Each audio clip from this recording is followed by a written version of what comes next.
Assalamualaikum anak-anak ibu semua, selamat pagi, semoga semua dalam keadaan sehat ya.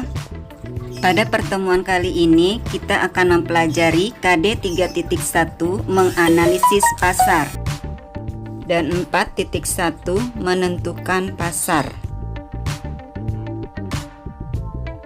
Adapun capaian atau tujuan pembelajaran diharapkan peserta didik mampu yang pertama menjelaskan pengertian analisa pasar, yang kedua mengidentifikasi unsur-unsur pasar, yang ketiga menganalisis fungsi pasar, yang keempat menentukan jenis-jenis pasar, dan yang kelima menentukan keputusan pembelian konsumen.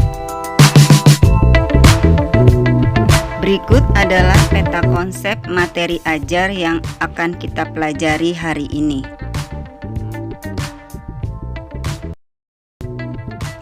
Baiklah, kita memasuki materi yaitu pengertian analisis pasar. Sebelum kita tahu apa pengertian analisis pasar, analisis adalah suatu kegiatan mencermati, mengamati secara terperinci, baik secara langsung maupun tidak langsung, atas suatu objek atau cara menguraikan unsur-unsur pembentuknya atau penyusunnya. Nah, jadi apa itu analisa pasar? Analisa pasar dapat diartikan sebagai suatu analisis untuk mempelajari berbagai masalah pasar. Baik, selanjutnya adalah unsur-unsur pasar.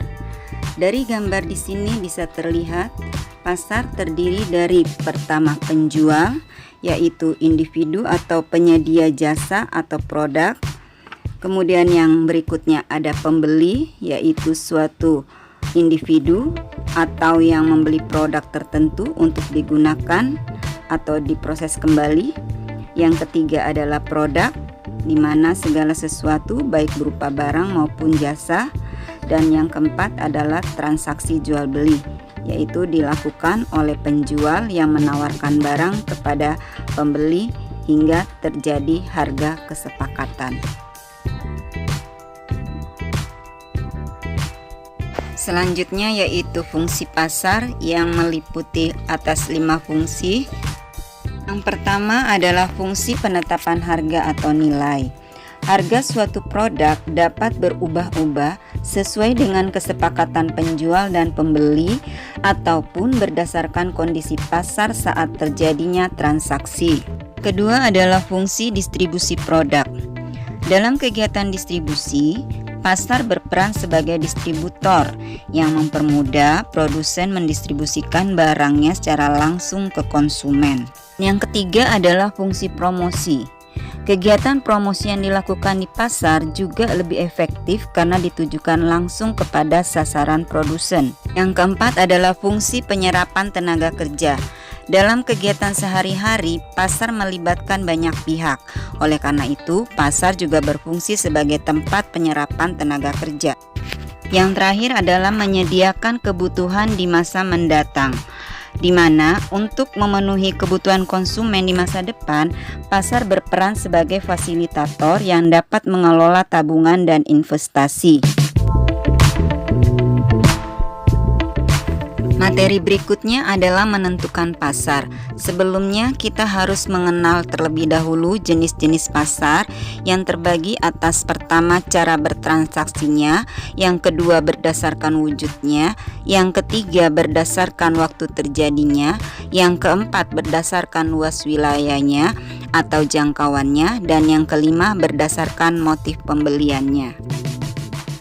Baik, pasar berdasarkan cara bertransaksinya terbagi yang pertama pasar tradisional, yang kedua pasar modern, yang ketiga pasar daring atau pasar online.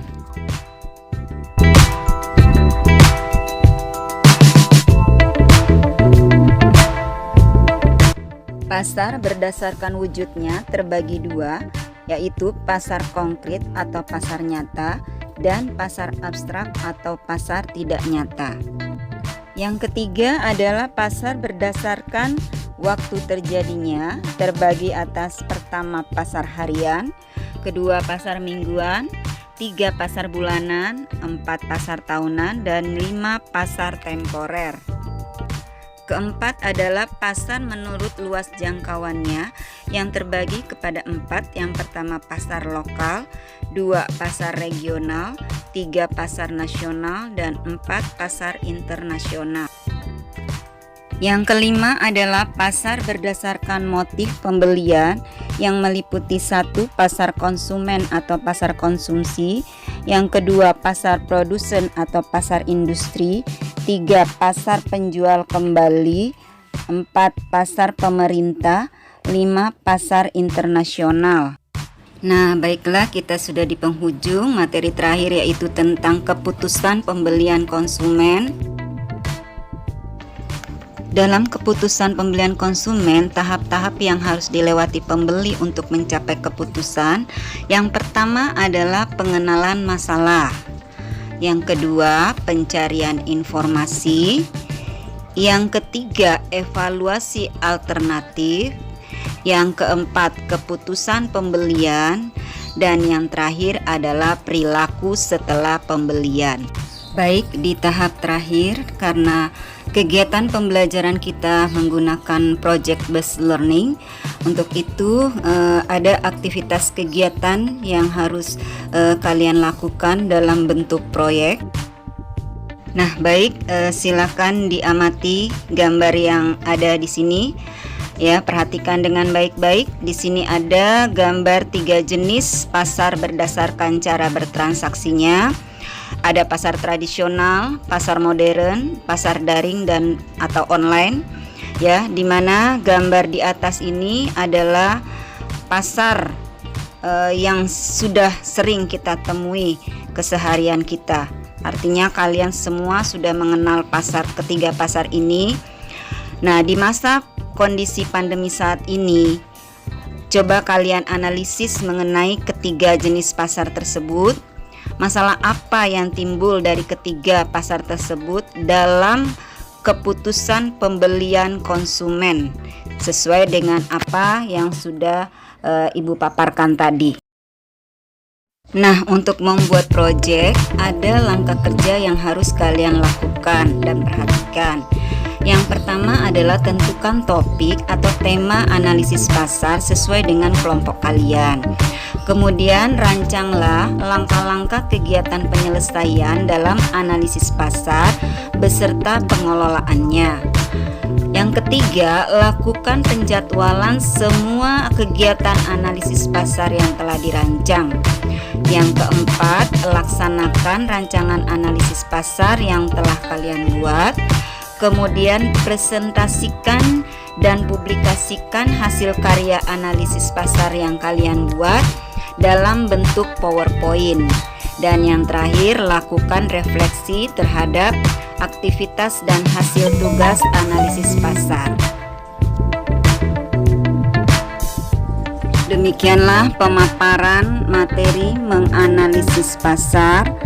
Semoga bermanfaat. Lebih dan kurangnya mohon maaf. Wassalamualaikum warahmatullahi wabarakatuh.